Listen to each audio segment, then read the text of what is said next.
అందరికీ వినాయక చవితి శుభాకాంక్షలు. నేను టీచర్స్ గురించి చెప్పాను.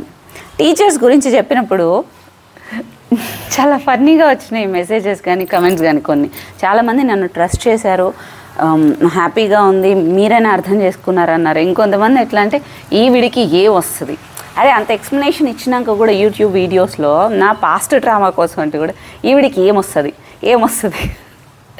సరే ఏమొస్తుంది. నేను అంతకుముందు కూడా చెప్పాను, మనకి చాలామందికి చిన్నప్పుడు ఏమనిపిస్తుంది అంటే పెద్దయ్యాక మనకి నచ్చినట్లు ఉంటుంది, సో మన దగ్గర డబ్బులు ఉంటాయి, జాబ్ ఉంటుంది, అన్నీ ఉంటుంది, అప్పుడు మనకు నచ్చినట్లు ఉండొచ్చు అని మనం అనుకుంటాం. కానీ ఏం జరుగుతుందంటే చిన్నప్పుడు ఒక పసితనం ఏదైతే ఉందో మెంటాలిటీ పెద్దయ్యాక ఈ క్రూరమైన దరిద్రపు కొట్టు మనుషుల్ని చూస్తూ చూస్తూ చూస్తూ ఏ మనిషిని నమ్మాలో అర్థం కాక, ఎట్లా ఏం మాట్లాడితే ఏం జరిగితే ఎట్లయితుందో తెలియక మన పసితనం అనేది చచ్చిపోతుంది. అంటే మనం మంచిగా ఉండాలి అనుకున్నాం, అవతల వాళ్ళు ఇలా బిహేవ్ చేసినప్పుడు నేను ఎందుకు ఉండాలి అనే క్వశ్చన్ మార్క్ వస్తుంది. అన్నిటికంటే కష్టతరమైనది ఏదన్నా ఉంది అంటే మనం ఎన్ని బ్యాడ్ ఫేస్ చేస్తున్నా కూడా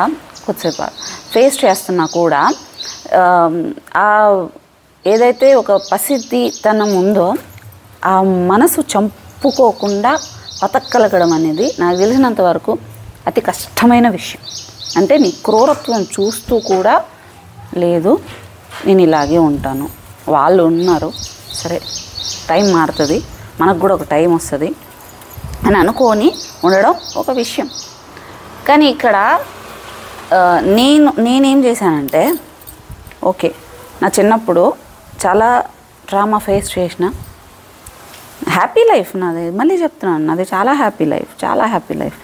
మా నాన్న ఎట్లున్నా ఎలా సిచ్యువేషన్లో ఉన్నా మిగిలిన పిల్లలు ఎట్లా పెరిగారో నాకు తెలియదు, కానీ క్వీన్ లానే పెంచినారు. అంటే నాకు తెలిసినంతవరకు క్వీన్ అంటే మీకు చాలాసార్లు చెప్పాను, లగ్జరీగా కనబడడం వేరు, లగ్జరియస్ లైఫ్ బతకడం వేరు. కనబడడం వేరు, బతకడం వేరు. అంటే నాకు ఇది కావాలంటే ఇది కావాలి, నేను ఇది లేదు అనే దాంట్లో అయితే నేను పెరగలే. ఒక బిలో మిడిల్ క్లాస్లో పుట్టిన, మా నాన్న మెకానిక్ అయినా ప్రిన్సెస్ లానే పెంచినాడు నా వరకు వచ్చేసరికి. సో నాకు చిన్నప్పటి నుంచి అదేం లేదు, నేనేం చదువుకోవాలంటేది, నేను ఎట్లా ఉండాలనుకుంటుంది, నేనేం తినాలనుకుంటుంది, ఏం కావాలనుకుంటుంది, అది కష్టమైనా ఆయన చేసినాడు.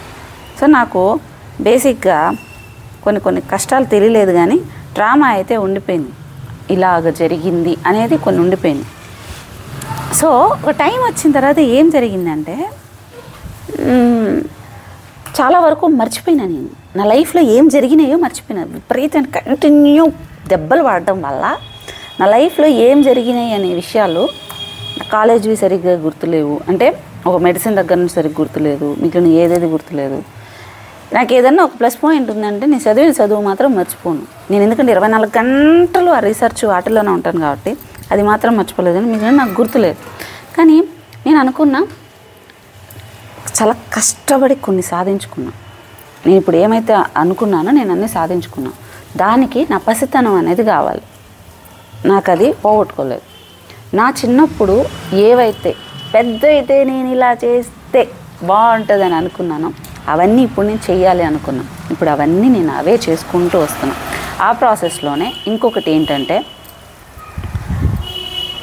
ఒక ఏజ్ వచ్చేంత వరకు ఈ రోజుల్లో ఏం చేయాలి అని తెలియదు. అవతలవాడు చెప్తే కానీ మనం చేయలేం. ఆ తర్వాత చదువంతా అయిపోయిన తర్వాత ఇప్పుడు నేను ఏం చేయాలో నాకు అర్థం కావట్లేదండి, కాలేజీలో జాయిన్ అయిన తర్వాత కాన్సన్ట్రేషన్ రావట్లేదండి, ఏం తీసుకోవాలో తెలియట్లేదండి, ఈ క్వశ్చన్స్ ఎక్కువ వస్తున్నాయి. నా ప్రాబ్లం చెప్తా. నేను చిన్నప్పటి నుంచి ఇది చాలామంది ప్రాబ్లం అని తర్వాత తెలిసింది, నాకు చెప్పి ఒక్కొక్కరు డిస్కస్ చేసిన తర్వాత ఏమైందంటే, నాకు 10th క్లాస్ నుంచి అంటే 10th వరకు కూడా గవర్నమెంట్ స్కూల్లో చాలా మంచిగా చదివే టాపర్స్లో నేను ఒకదాన్ని. టీచర్స్కి మంచి నేనంటే అభిమానం అంతా. అండ్ ఇంటర్ కూడా కాలేజ్ ఫస్ట్.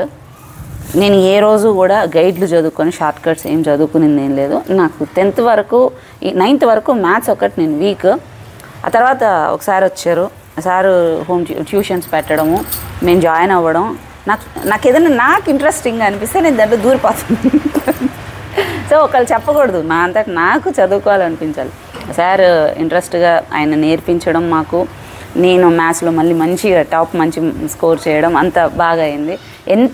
ఎంత క్రియేట్ చేసిందంటే సార్ క్రియేట్ చేసిన ఇంట్రెస్ట్, నాగేశ్వరరావు సార్ అని. ఫిజిక్స్ అంటే పిచ్చి అయిపోయింది. ఫిజిక్స్లో నీకు ఎక్కువ లాజికల్ ఉంటుంది ఇంటర్ తర్వాత. సో అంత పిచ్చి అయిపోయింది, ఫిజిక్స్ అంటే అంత ఇష్టం. సో ఇంటర్ బాగుంది, 10th వరకు అంతా బాగుంది, స్కూలింగ్ అంతా బాగుంది. నేను ఫస్ట్, నన్ను ఎవ్వరు ఇది చదువు అని నన్ను ఎవ్వరు ఫోర్స్ చేయరు. మా ఇంట్లో నాకు ప్రెషర్ ఉండదు. ఫస్ట్ ఆఫ్ ఆల్ నువ్వు ర్యాంకులు తెచ్చుకోలేదు, అది తెచ్చుకోలేదు అనవసరం. మా నాన్నకి అనవసరం, నువ్వు బాగా చదువుకున్నానా అంతే. ఆయన నువ్వు మార్క్స్ కంటే కూడా నాన్న నీకు నాలెడ్జ్ ఇంపార్టెంట్. నీకు చెప్పేటోడు తెలివి లేకపోతే బతక నేర్చే తెలివి నీకు ఉపయోగం లేదు, ర్యాంక్ తెచ్చుకో, ఇట్లా ఉండాలని. సో నాకు ఏ రకమైన ప్రెషర్లో నేను పెరగలేదు. నాకు ఇష్టంగా నేను చదువుకున్నా. సో నాకు మంచి ర్యాంక్స్ వస్తున్నాయి, మార్క్స్ వస్తున్నాయి. నాకు ఇంటర్ కూడా ఫ్రీ సీటు, అంతా మంచిగా ఉంది. నాకు ఒక దిక్కుమాలిన పని ఏం చేసినారంటే మెడిసిన్కి లాంగ్ టర్మ్లో వేసినారు. మా నాన్నకి నువ్వు ఎంబీబీఎస్ఏ చేయాలి ఇది లేదు, ఏదో ఒకటి డాక్టర్ అవ్వాలని మా నాన్నకి గట్టిగా ఉంది. మా నాన్న ఇష్టం మీదనే నేను కూడా దాని మీద మెడిసిన్ మీద ఇష్టం పెంచుకున్నాను. సో ఎంబీబీఎస్సీ అవ్వాలని అయితే నాకేం లేదు, నాకు ట్రీట్మెంట్ ఇష్టం, హీలింగ్ ఇష్టం అంతే. సో జాయిన్ చేసినారు లాంగ్ టర్మ్లో శ్రీ పారాయణ సంథింగ్ అది తిరుపతిలో. నాకు అప్పటిదాకా ఒక బర్డ్ని ఇట్లా నా ఇష్టం వచ్చినట్లు తిని, నా ఇష్టం వచ్చినప్పుడు చదువుకొని మంచిగా, నేను ఏ రోజు షార్ట్ కట్స్ వెతుక్కోలేదు, కష్టపడడం ఇష్టంగా, అది కూడా అకాడమిక్ బుక్స్ చదువుకునేదాన్ని. అట్లా ఎట్లా అంటే ఇంటర్లో అమ్మాయితో మాట్లాడుకుంటున్నావు నువ్వు, పోయి ఇంటికి పోయిందంటే అర్ధగంట బుక్ పట్టిందంటే అమ్మాయికి మార్క్స్ వస్తుంది నెక్స్ట్ ఎగ్జామ్లో, చదువుకో, అమ్మాయితో ముచ్చట్లు పెట్టద్దు అనేవాళ్ళు మా లెక్చరర్లు. అట్లా ఉన్నదాన్ని తీసుకుపోయి ఆడు పడేసిన తర్వాత ఫస్ట్ వారం బాగానే ఉంది. ఆ తర్వాత మన మార్క్స్ కార్డ్ ఎవ్రీ వీక్ అట్లా వాళ్ళు పెడతారు కదా, టెస్టులు పెడతారు కదా, ఆ టెస్ట్లో నీకు మార్క్స్ వస్తేనే నువ్వు టాలెంటెడ్, లేకపోతే నువ్వు పనికిరావు. నాకు ఎప్పుడు ఫస్ట్ వచ్చే వాళ్ళు సడన్గా కనుక అలాగా వచ్చేస్తే డిప్రెస్ అయిపోతారు. అంటే సరౌండింగ్స్లో అప్రిషియేషన్ మధ్యలోనే పెరుగుతాం మేము. అంటే మాకెక్కడా ఒక దెబ్బ రాదు. అలా పెరిగినప్పుడు ఒక దగ్గరకి ఇట్లా ఉండిపోయినప్పుడు ఎట్లయితే నువ్వు పనికిరాదు అని ఒక దాంట్లో మార్క్స్ దీంట్లో నేను పడేసినారనుకో, లాజికల్ క్వశ్చన్స్ ఏం అర్థం కావట్లేదు. అప్పటిదాకా తెలుగు మీడియం, ఒక నార్మల్ స్కూల్స్ కాలేజెస్ ఇట్లా పెరిగి అట్లా ఒక కాంపిటేటివ్ దాంట్లో వచ్చేసరికి నాకు ఏం అర్థం కాక చదువుకోలేదు. మార్క్స్ సరిగా వచ్చేది కాదు, ఫిజిక్స్ ఒక్కటే వచ్చేది. మళ్ళీ నాకు దాన్ని ఒకటే బాగా చదువుకునేదాన్ని. నాకు ఏడుపు వచ్చేసేది, డిప్రెషన్ వచ్చేసేది. మా నాన్నకి చెప్పిన, నా వల్ల అవ్వట్లేదు నాన్న, నేను ఎట్లా అంటే బొద్దుకున్న దాన్ని కాస్త బక్కగా అయిపోయినా నాకు లాంగ్ టర్మ్ అయ్యే టైంకి, నా వల్ల అవ్వట్లేదు నాన్న ఎట్లా అంటే, లేదు నాన్న ట్రై చేయను. మా నాన్ననైతే ఏడిపించి పడేసిన డిప్రెషన్ తోటి. ఆయన మాటికి వచ్చేది తిరుపతికి, బండి వేసుకొని వచ్చేసేటోడు కాళహస్తి నుంచి. ఆ తర్వాత ఆ ఇంపాక్ట్ నాకు ఎంత పడిందంటే వచ్చింది. నేను మళ్ళీ చెప్తున్నా, నేను ఆ కాలేజ్ వల్ల ర్యాంక్ వచ్చిందంటే మాత్రం నేను ఇప్పటికీ ఒప్పుకోను. నాకు టార్చర్ పెట్టింది అది. నేను వాళ్ళు చెప్పింది దానికంటే కూడా మా నాన్న ఒకటైనా నీకు నచ్చింది చదువుకో అని. సో నాకు నచ్చింది అయితే చదువుకుంటున్నా.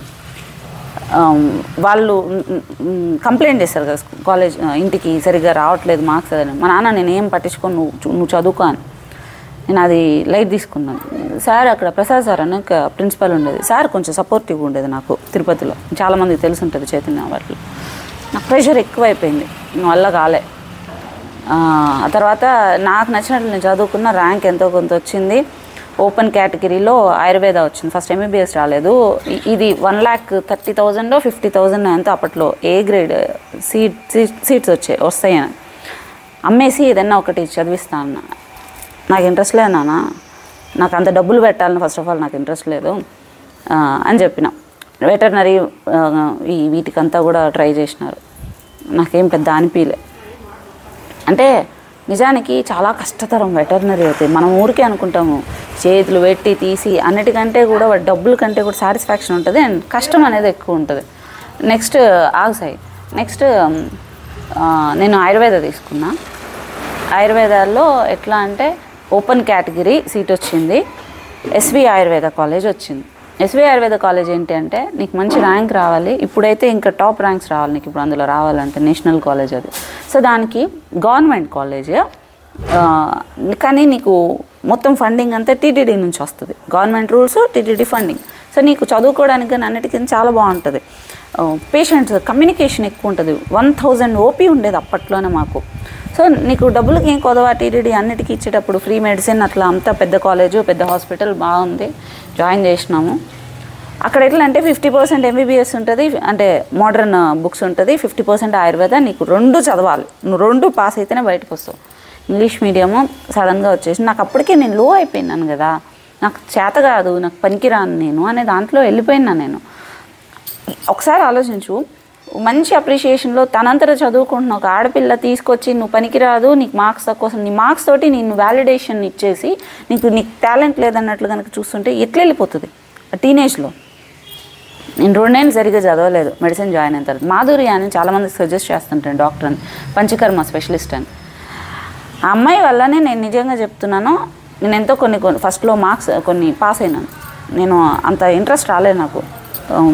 మా నాన్న చెప్పిన, నాన్న నా వల్ల అవ్వట్లేదు యాక్చువల్లీ, అంటే నాకు ఇంగ్లీష్ మీడియం కదా నాకు రావట్లేదు. నాన్న నీకు మెడిసిన్లో నీకు మార్క్స్ ఎవడొచ్చాడు ఎన్ని వచ్చాడు చూసుకోడు, నీకు ఎంత ప్రాక్టికల్ నాలెడ్జ్ ఉందని మాత్రమే చూసుకుంటాడు, నువ్వు అట్లనే ఉన్నాను. అమ్మాయి నాకు చాలా బాగా హెల్ప్ చేసింది అప్పుడు కొంచెం. అంటే నాకు నేను పనికిరానన్న కాన్ఫిడెన్స్లో నేను చదవట్లే, దానివల్ల నాకు మంచిగా అనిపించింది. రూమ్మేట్స్, అందుకే సావాసం, ఒకరికొకరు ఫ్రెండ్స్ సర్కిల్ చాలా ఇంపార్టెంట్ అనేది. దానివల్ల నాకు కొంచెం ఇంట్రెస్ట్ వచ్చింది, చదువుకున్నాను, హెల్ప్ చేస్తూ ఉన్నింది. ప్రాక్టికల్ మీద ఎక్కువ ఇంట్రెస్ట్ చూపించినాను. ఒక రీసెర్చ్ లాగా ఈ డ్రగ్ దేనికి ఉపయోగపడుతుంది, ఈ పేషెంట్స్ ఎట్లా బిహేవ్ చేస్తారు, ఎలాగా కమ్యూనికేషన్స్కి ఎక్కువ ఇష్టపడినా. ఒక థియరీ సబ్జెక్ట్ కంటే కూడా మా నాన్న అదే చెప్పేవాడు ఎప్పుడు, నీ కమ్యూనికేషన్ ఇంపార్టెంట్, నీ ప్రాక్టికల్ నాలెడ్జ్ ఇంపార్టెంట్, నువ్వు ఎంత చదువుకున్నావు అనేది కాదు. నాకు బాగా నచ్చింది, నేను చేసుకున్నాను అట్లా. తర్వాత ఆ ఇంపాక్ట్ ఆ 2 నెలలు పోయిన తర్వాత మళ్ళీ ప్రాక్టికల్గా నేను ఎక్కువ కాన్సన్ట్రేట్ చేసినా. నేను థియరీ పరంగా నేను పెద్దగా లేదు, ఒక థియరిటికల్గా ఒకటి చదివితే ఇది ప్రాక్టికల్గా ఎంత అప్లై అవుతుంది, ఇప్పుడున్న దానికి ఎంతవరకు అప్లికబుల్, ఇదే నేను చేసుకునేదాన్ని. సో నాకు ఫ్రెండ్స్ వీళ్ళు కూడా ఎక్కువ లేదు, తను మాత్రం నాకు హెల్ప్ చేసేది. ఇది ఒకటి, తెలుగు పొద్దున్న వీడియో చేయాలంటే ఇదో సమస్య, వీళ్ళే చెప్తుంటారు సగం. సరే, నెక్స్ట్ నేను ఆ తర్వాత 2013లో నాకు మెడిసిన్ అయింది, నేను కన్సీవ్ అయినాను. సరే 2012లో ఫైనల్ ఇయర్ అయింది, కానీ నేను కన్సీవ్ అయినాను. వెంటనే 1 ఇయర్ గ్యాప్ వచ్చింది. 2013లో ఎంటర్ అయినాను. 2014లో నేను కంప్లీట్ చేసినాను.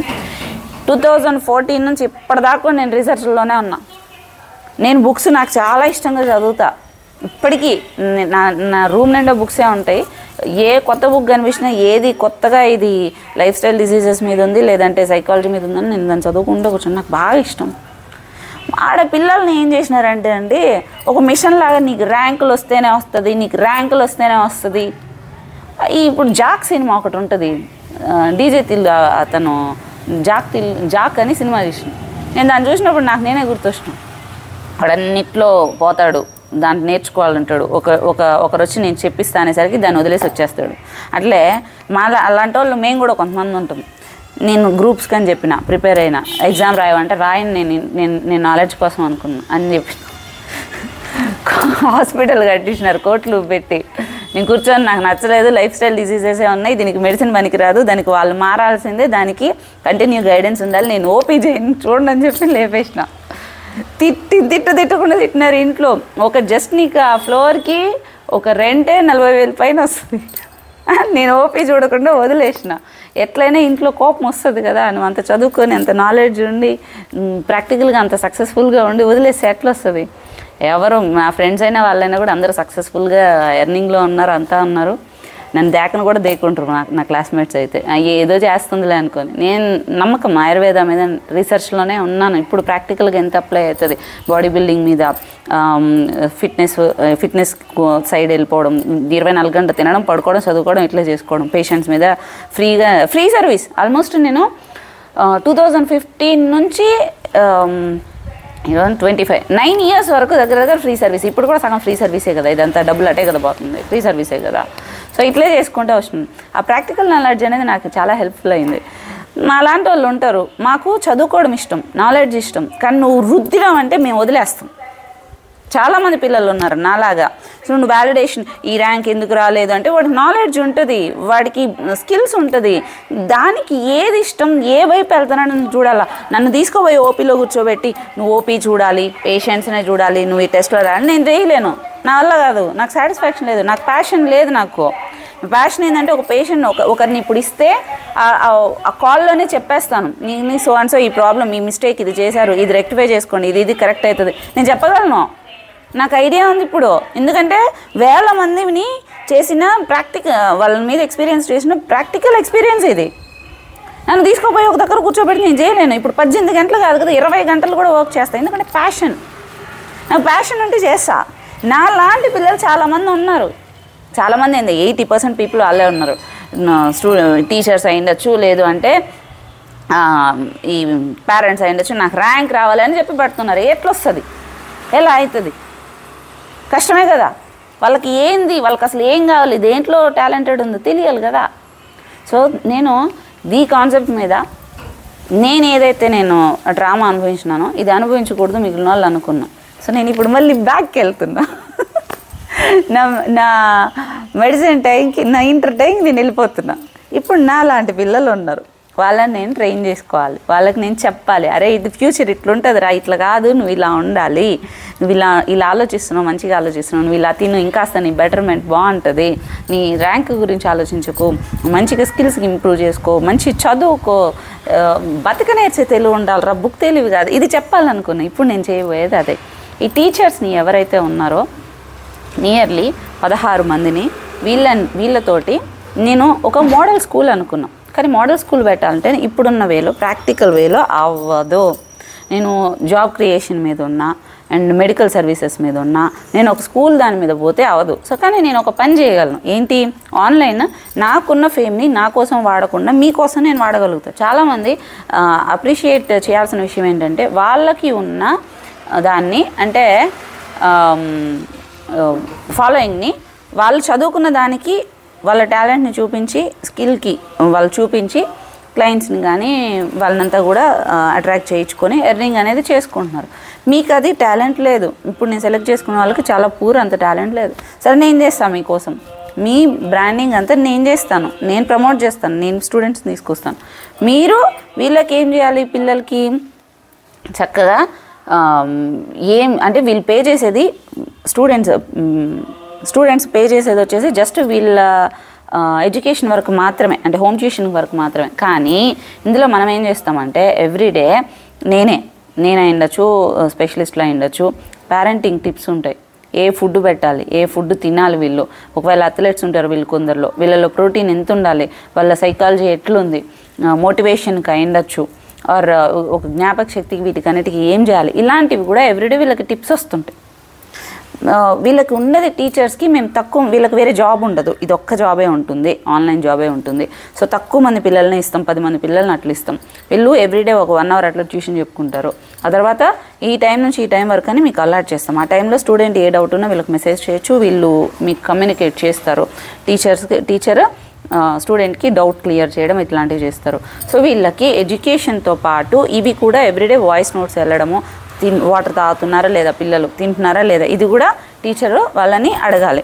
సో వీళ్ళకి జస్ట్ మీరు పే చేసేది ట్యూషన్కైనా కూడా వీళ్ళకి హెల్త్ మీద అండ్ మోటివేషన్ మీద కూడా కాన్సన్ట్రేట్ చేసేటట్లు మేము చేస్తాం. సార్ నేను డైరెక్ట్గా ఒక మోడల్ స్కూల్ పెట్టి నేను చేయలేను ఇప్పుడున్న కండిషన్లో, కానీ 200 మంది పిల్లలనైనా నేను రెడీ చేయాలి. కాన్ఫిడెంట్గా చిన్నప్పటి నుంచి మంచిగా ఉండేటట్టు చేయాలి. మనం ఏం తింటామో అదే మన శరీరం, అదే బుద్ధి. సో వీళ్ళకి ఏం తినాలి, ఎట్లుండాలి, రికరెంట్గా ఏదైనా హెల్త్ ప్రాబ్లమ్స్ వస్తుంటే కూడా అదిగో నెక్స్ట్ టైం వీళ్ళకి ఫుడ్లో ఇది యాడ్ చేయండి, ఇలాంటి మెడిసిన్ ఇవ్వండి. నేను కూడా ప్రాబ్లం ఉన్నప్పుడు సజెస్ట్ చేస్తుంటాను. కాబట్టి గ్రోత్ బాగుంటుంది, జ్ఞాపక శక్తి బాగుంటుంది, హెల్దీగా ఎదుగుతూ ఉంటారు, యూత్ బాగుంటే దేశం బాగుంటుంది కదా. సో ప్లాన్ ఏంటంటే ఇక్కడ వీళ్ళకి టీచర్స్కి చాలా వరకు ఫుడ్కి లేని వాళ్ళు ఉన్నారు. అండ్ సెకండ్ థింగ్, పిల్లలకి హెల్త్ సరిగ్గా లేక ఆటిజం కిడ్స్ ఇట్లున్న వాళ్ళు ఉన్నారు. వీళ్ళని మనం టీచర్స్ని తీసుకుంటాం. ఇక్కడ కూడా పిల్లల్ని కూడా నిజంగా ఇబ్బంది ఉన్న వాళ్ళని తీసుకుంటాం. వీళ్ళిద్దరికీ ఒక పక్క టీచర్ బాగుంటారు, ఒక పక్క స్టూడెంట్ బాగుంటారు. అండ్ నేనేమైతే అనుకుంటున్నాను గైడెన్స్ నేను అది ఇస్తాను. అండ్ మీకు ఈ టీచర్స్ అందరికీ అరే వీళ్ళ మధ్యలో మీరు ఇచ్చేస్తారా, ఆ తర్వాత ఏంటంటే నేనేం వదిలేను, వీళ్ళందరూ నా దగ్గర వర్క్ చేస్తున్నట్లే సో మీరు పే చేసే అమౌంట్ వీళ్ళకి వెళ్తుంది, కానీ వీళ్ళని ఇంకో ఇద్దరు టీచర్స్, చాలా ఎక్స్పీరియన్స్డ్ ఉన్న టీచర్స్, 15 to 20 years ఎక్స్పీరియన్స్ ఉన్న టీచర్స్ ఇద్దరు వీళ్ళని గైడ్ చేస్తుంటారు. వాళ్ళకి టీచర్స్కి మీకు పేరెంట్స్కి మధ్యలో కమ్యూనికేషన్కి కూడా వీళ్ళు ఉంటారు. ఏదైనా మధ్యలో డిస్టర్బెన్సెస్ ఉన్నా కూడా వీళ్ళు క్లియర్ చేస్తారు. సో దీనివల్ల ఏమవుతుందంటే మంచి పిల్లల్ని మనం క్వాలిటీగా ఇవ్వగలుగుతాం. సో మీకు ఎవరికైనా ఒక ఆన్లైన్ ట్యూషన్, ఒక సబ్జెక్ట్ పర్టికులర్గా ఒక సబ్జెక్ట్ ప్రాబ్లం ఉంది అన్నా, లేదు నేను మొత్తం అంతా కూడా ఒక సబ్జెక్ట్స్ మొత్తం కూడా ఇవ్వాలనుకుంటున్నానన్నా, మీ రూపాయి ఎక్కడికి వేస్ట్ కాదు. వీళ్ళు దగ్గరుండి వీళ్ళకి నీడ్లో ఉన్నారు కాబట్టి టీచర్స్ కూడా మీకు మంచిగా మీ పిల్లల్ని ప్రొటెక్ట్ చేసుకుంటూ వస్తారు. మీరు వీళ్ళ ఫ్యామిలీకి మీరు ప్రొటెక్షన్, ఒక జాబ్ ఇచ్చిన మీ చేతులతో మీరు ఒక జాబ్ ఇచ్చినట్లే. And at the same time పిల్లలు కూడా చక్కగా ఉంటారు. ఖచ్చితంగా మీరు ఇది సపోర్ట్ చేస్తారని నేను అనుకుంటున్నాను. 30 days అయితే చూడండి. ఫస్ట్ ఇప్పుడు నేను చెప్పిందంతా కూడా 30 days మేము కూడా పిల్లల్ని అబ్జర్వ్ చేసుకుంటూ దీనికి ఉండడానికే మేము చేస్తాము. 30 days తర్వాతనే నేను చెప్పిన గైడెన్స్ అదంతా కూడా స్టార్ట్ అవుతుంది. ఇది 30 days పిల్లలు ఏం తింటున్నారు, ఎట్లా ఉంటున్నారు, టీచర్ తోటి స్టూడెంట్ని కమ్యూనికేట్ చేసేటట్లు మేము చెప్తాము. ఆ 30 days తర్వాత ఏం తినాలి, ఎట్లా తినాలి, ఫుడ్లో ఎలాంటివి యాడ్ చేయాలి పిల్లలకి, ఆ వాయిస్ నోట్స్ నావి కూడా వస్తుంటాయి. సో మదర్కి కూడా మీరు ఎలా ఉండాలి, పిల్లలు వచ్చినప్పుడు ఇంట్లో ఇట్లా ఉండాలి, మేము ఆ టిప్స్ కూడా నేను పంపిస్తాను, ఒక గైడెన్స్ కూడా ఇస్తాను. 30 days చూడండి. మీకు నచ్చితే మిగిలిన వాళ్ళకు కూడా మీరు ఇన్ఫామ్ చేసి మీరు ఖచ్చితంగా నా ప్రయత్నాన్ని సపోర్ట్ చేస్తారని నేను అనుకుంటున్నాను. నాలాగా నేను సఫర్ అయినట్లు ఆ డ్రామా అనేది ఇంకొంతమంది కన్నా పిల్లలకి ఇవ్వకుండా ఉండగలుగుతాను. అప్పుడు నేను కూడా హ్యాపీగా ఉంటాను. ఇది నా సంతోషం కోసం నేను చేస్తున్నది. సో మీరు ఇప్పుడు దాకా అయితే నేను ఏం చేసినా సపోర్ట్ చేశారు, ఇంకా ముందు కూడా సపోర్ట్ చేస్తారు అనుకుంటున్నాను. 16 jobs క్రియేట్ చేయడం అనేది చిన్న విషయం కాదు. మనం గవర్నమెంట్ని వీళ్ళని అనుకోవడం కాదు. మన చేతుల్లో ఉన్నది మనం చేద్దాం. ఒకరికొకరం సపోర్ట్గా నిలబడదాం. ఒక మనిషి తోడుగా ఉందాం. ఇదేం హెల్ప్ ఇట్లాంటిది ఏం కాదు. ఒకరికొకరం మనం తోడు. నాకు అన్నిటికంటే చాలా బాధాకర విషయం ఏది అనిపించిందంటే, చేతులెత్తి దండం పెట్టాల్సిన టీచర్స్కి వాళ్ళు మీ కాళ్ళు పట్టుకుంటాం, నాకు ఉద్యోగం కావాలి, నా బిడ్డలకి నేను ఫుడ్ పెట్టాలంటే నాకు కంట్లో నీళ్ళు వచ్చినాయి. నేను అందుకే 8 మందిని కాస్త 16 మందిని చేసినాను. దానికోసం సరే నేను కొంచెం కష్టపడాలి, కొన్ని వీడియోస్ చేస్తాను నేను అని అనుకున్నాను. నా వంతు నేను ప్రయత్నం చేస్తున్నాను. మీ వంతు మీరు ఇలాగే ప్రయత్నం చేస్తారని, పిల్లలందరూ కూడా హ్యాపీగా మంచిగా చదువుతూ మంచి ఆరోగ్యంతో చక్కగా బుద్ధితోటి ఉండాలని ఆ వినాయకుడికి కూడా నేను ప్రార్థిస్తున్నాను. Thank you so much. And మీరు డీటెయిల్స్కి 8688092355కి వాట్సాప్ చేయండి ప్లీజ్. టీచర్స్ పోస్టులు మాత్రం ప్లీజ్ మీరు ఇప్పట్లో మెసేజ్లు పెట్టకండి. అండ్ స్టూడెంట్స్ ఎవరైనా ఉంటే మాత్రం మీరు మెసేజెస్ చేయండి. అండ్ అంతే. Thank you so much.